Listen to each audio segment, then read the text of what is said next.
मौजूदगी का संकेत होगा। यह है फ्लोट फिशिंग, इसे रख लेता हूं। लेकिन अब मुझे जल्दी से जल्दी इस नदी से दूर जाना होगा। यहां आपको मगरमच्छों का भी ध्यान रखना होगा, क्योंकि मगरमच्छ के बच्चे झरने से बहकर यहां आ जाते हैं और वो इस तरह के पानी में काफी बड़े दैत्याकार हो जाते हैं। जाम्बिया में काफी मगरमच्छ हैं, करीब 75,000। और हां, नदी में एक ही जगह पर दोबारा पानी मत पीजिए। पहली बार मगरमच्छ आपको देख लेंगे तो दूसरी बार हमला कर देंगे। और नदी के किनारे तो कभी मत ठहरिए।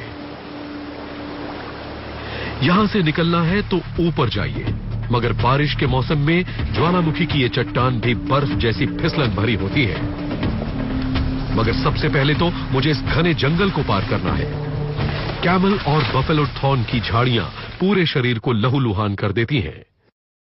ये झाड़ियां बेहद खतरनाक हैं, क्योंकि इनके कांटे बहुत ज्यादा तेज हैं और ये एकदम कंटीले तार जैसे हैं।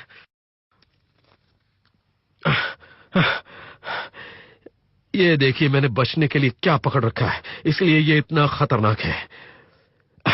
सब कुछ ढीला ढाला है। अच्छा होगा कि मैं निकलने के लिए पत्थरों का सहारा लूं, मगर यह तरीका भी खतरनाक है, क्योंकि ये पत्थर भी गीले हैं। सूखे पत्थरों के सहारे खतरा थोड़ा कम होगा। अगर आपने गीले के ऊपर हाथ रखकर चढ़ने की कोशिश की तो फिर आप गए काम से। इधर देखता हूं। मैं आगे बढ़ते हुए अपना रास्ता ढूंढूंगा। इसे कहते हैं अपना रास्ता वायर अप करना।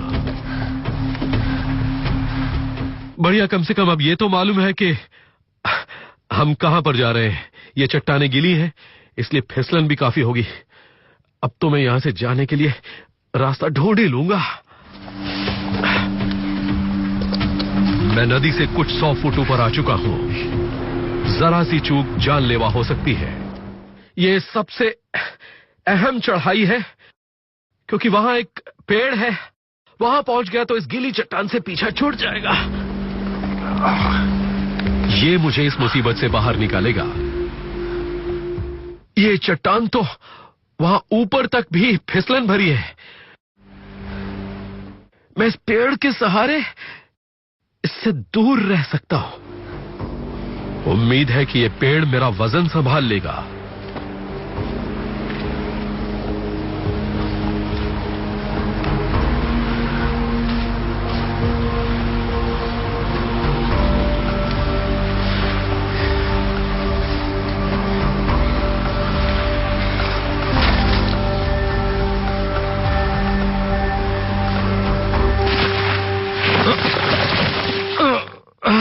मैं पेड़ से गिरा और सीधे कैक्टस की झाड़ियों में पहुंचा। मैं भी बस बार बार मुसीबतों में फंसता रहता हूं।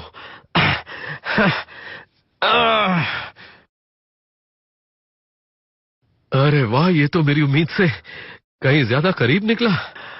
अगर मेरा अंदाजा सही है तो वो खाड़ी का ऊपरी हिस्सा होना चाहिए।